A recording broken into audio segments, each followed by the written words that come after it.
All right, so I had a request to do this problem. It's a conservation of momentum problem. Remember, initial momentum equals final momentum, and this can be broken down into components because momentum is a vector in the y and the x direction. So in this problem, we have a falcon. The peregrine falcon is basically trying to protect his young by dive bombing predators. And he's hitting the predator, the raven, which is 1.6 kilograms, at right angles. And this is what happens before the collision. I drew everything in a particular orientation, but keep in mind, it doesn't matter. As long as they hit at right angles, this could be rotated in any way. I could have my raven moving to the right. I could have the peregrine falcon flying up. As long as they're at right angles, what choices I make for their respective directions won't matter. Now, after the collision, the peregrine falcon moves up with a speed of 5 meters per second. And because my initial momentum had both a downward and a to the left component, I still need to retain those directions of momentum. And that tells me that my raven is going to be deflected in this direction because that's the only way that I can conserve momentum. All right, so in the x direction, I'm going to conserve momentum. I have minus the mass of the raven times, oh, I forgot to write his speed. This is 9 meters per second. And this guy was 20 meters per second. So times 9, I made it negative because he's moving to the left. After the collision, he's still moving to the left. The x component of the velocity would be given by the final speed times the cosine of theta, which I could also write as, I could just write this as just the x component of the final velocity of the raven. Algebraically, I find that easier to do. I'm going to leave that and just do my conservation of momentum in the y direction, and then we'll move on in the next slide to solving these. In the initial y direction, I have minus the peregrine falcon times his speed because he's moving downward. After the collision, he moves up with a speed of 5, but I also have the raven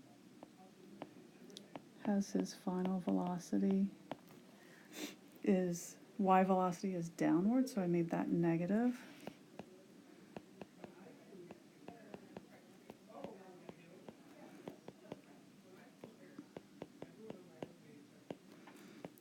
And I'm going to do the same thing I did in the x direction. I'm just going to write this as the y component of the final velocity of the raven. So let's go to the next slide so we have a little more room. I'm going to rewrite expressions. So in the x direction, I had minus the speed of the raven, which was 9, equals minus the mass of the raven times his final x velocity.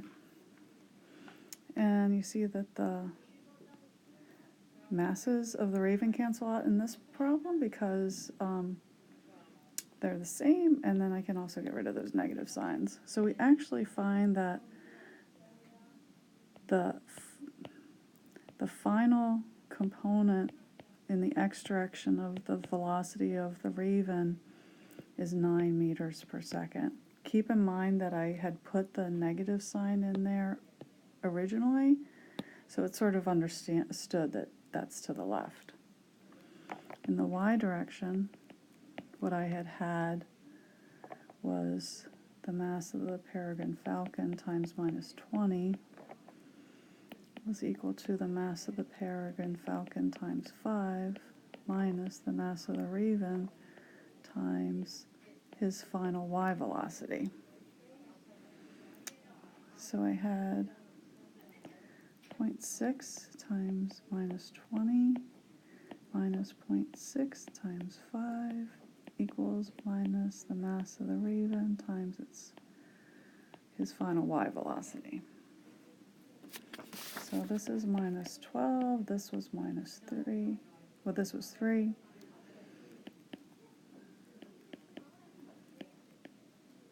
Final y.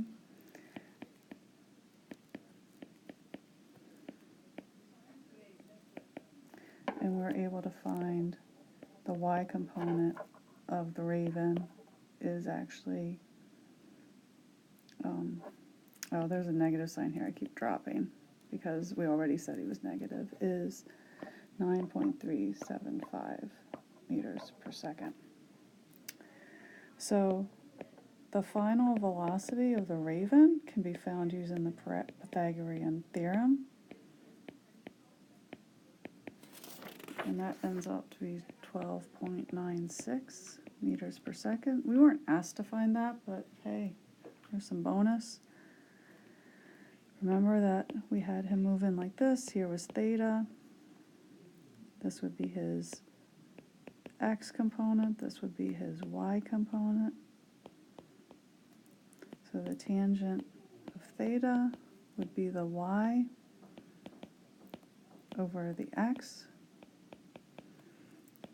So theta would be found by using the inverse tangent of 9.375 over 9.